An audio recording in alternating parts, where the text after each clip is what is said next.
Alright everyone, now it's time for a video on why I use linguistics so much, why I'm kind of obsessed with the topic you may have noticed, psychological operations, and also self-improvement. For years and years, I've been using psychological operations methods to try to promote a sense of individuality in people, to improve their lives, and to promote liberty. Most people have a negative connotation associated with the concept of Psyops, because a lot of times it's big government that's using it. It's like CIA mind control or something like that. I've learned from the best, and I will take that secret to my grave, by the way. I've been using it to promote liberty, to tell people, hey, you don't need to be so reliant on these morons.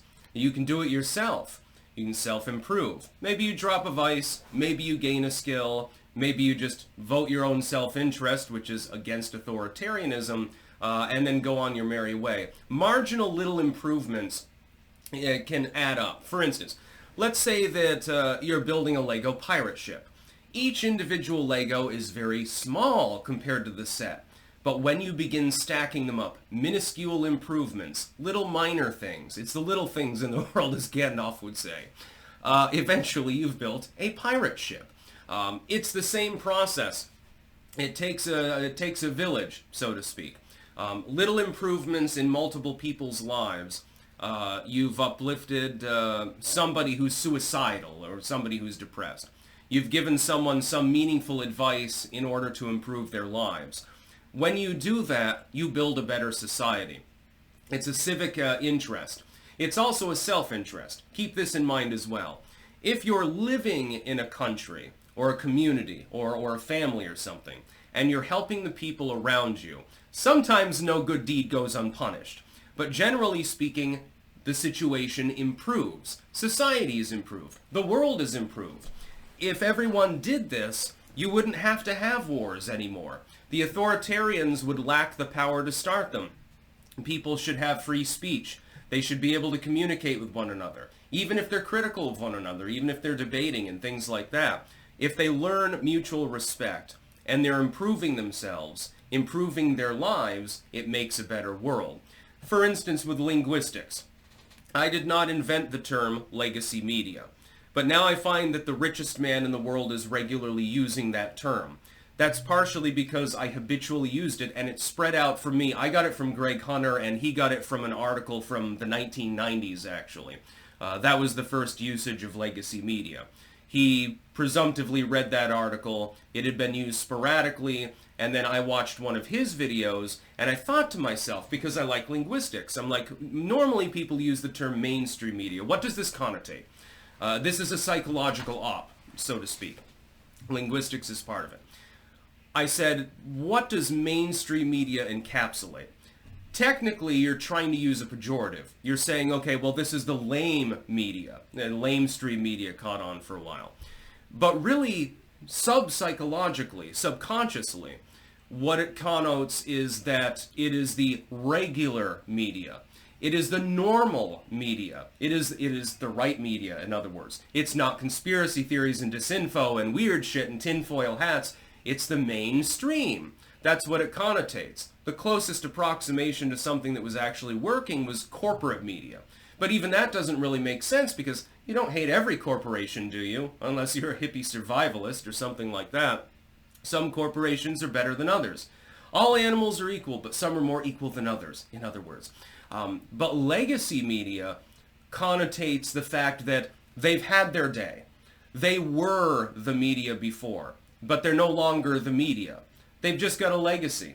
They used to have a newspaper that was worth reading. Now they don't. And so the term caught on. I used it habitually, over and over again, specifically as a psychological operation to inject it into the public conversation because it's more linguistically effective. And the proof is in the pudding. The fact that the term is now used arguably more often than mainstream media proves the success of that psychological operation. By the way, I was not alone in this endeavor. There were others involved again. I'm not going to name names, so to speak. It's all about psychology. The irony is that people need to be effectively psychologically manipulated in order to have the individualism that they need in order for liberty to be promulgated. I want a society in which people can own automatic weapons, in which people can do drugs, in which people can have free sex, in which people can do whatever the hell they want as long as it's all consensual and they're not harming others. The biggest violator of this is always your own government. Unless your nation has been physically invaded by a foreign power, your own government is the only group that can legally persecute you. What have we seen over the last few years? Oh, that's right. Look at Rudy Giuliani, Donald Trump, Roger Stone, and literally tens of thousands of other people. Legal persecution. The legal system has become corrupt. Now, there will always be corruption and authoritarianism in the world. It will never go away. One moral panic ends, the next moral panic begins. One type of authoritarianism ends, it's supplanted by another form of authoritarianism. Our goal is to try to limit it as much as possible. It's sort of like when you look at Plato's Republic. For instance, he talks about the cycling of government. So you start out with a proper timocracy, or you would call it a republican meritocracy, in which the public officials, they tend to be taken from the best and brightest, and you have a properly functioning sort of system. And it devolves into democracy. This is why a republic forms. At first you've got a timocracy, it's not technically a republic, but you've got a meritocratic system. Over time, other people want to edge in on it. You end up with a democracy. Over time, the democracy recompacts into an oligarchy. Eventually, somebody rises to the top, and you end up with tyranny. You end up with a dictatorship. Then it cycles back around, usually. The system collapses, you end up back where you began. Plato's idea, of course, was, therefore, you have a representative democracy. A representative democracy follows that same plan, but it blunts it. You still have the same cycle. So you end up with a system where you have a period of time where you have a government of the people, by the people, for the people, and revolutionary fervor and stuff. You have a meritocracy. This is what the United States had for its first inception. The people that were running the show were a bunch of well-learned aristocrats, usually with military experience, who had a deep and profound desire for liberty. They promoted that in the people. They made them more and more liberty-loving. Eventually, the people, this happened around the time that the Senate became directly elected instead of state-selected by the legislatures, of course. It devolved into more of a democratic system. It's still a republic, though. The effect was blunted. And so you still have your republic, if you can keep it, of course, but it's more democratic. We've now slipped further into oligarchy. I would argue that we've gone through these motions twice now, actually. It then devolved around the Civil War period into effectively a carpet-bagged oligarchy, and then finally you have the rise of imperial presidencies, you have a tyranny. This re-devolved into a more meritocratic system, partially out of necessity, out of the fires of World War II. It then cycled back through a period of laissez-faire democracy, I would argue around the Summer of Love period, through the 80s and so forth. It's now recompacting into an oligarchy. We will get another strongman period at some point. We're possibly seeing the rise of imperial presidencies literally right now. I would argue potentially you could say we started that with George W., but he was also a carpetbagger, so maybe that's like the end flames of the oligarchic period. Trump has made imperialistic comments. I think most of them are for strategic purposes, but it still sort of fits the same mold.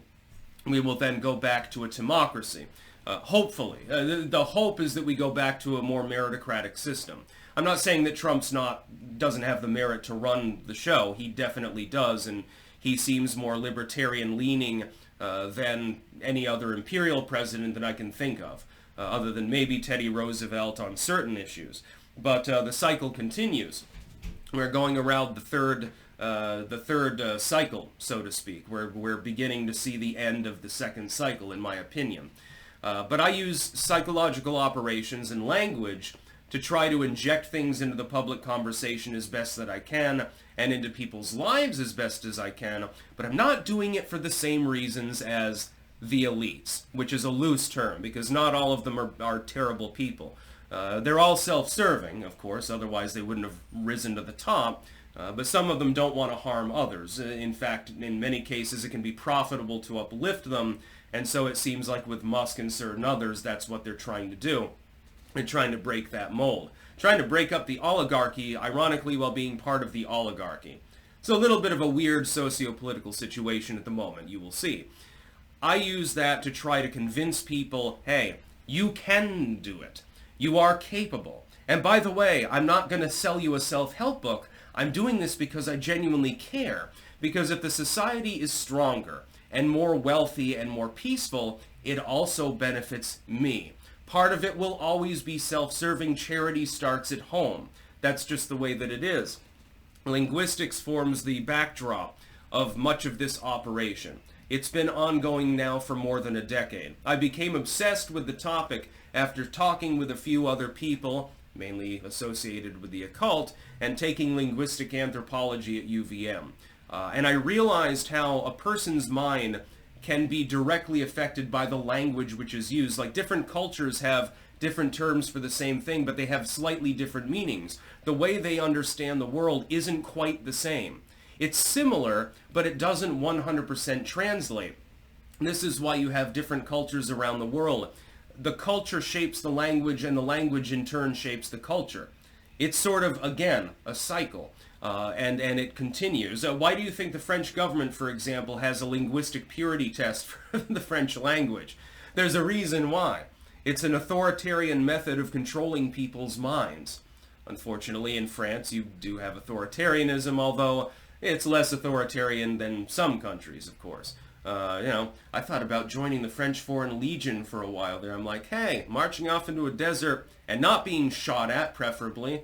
Oh, that sounds fun. I can eat MREs all day and stuff like that. I'm already doing that. Why the hell am I not signing up? Unfortunately, as of tomorrow, I believe I am too old to join the French Foreign Legion. Sad times.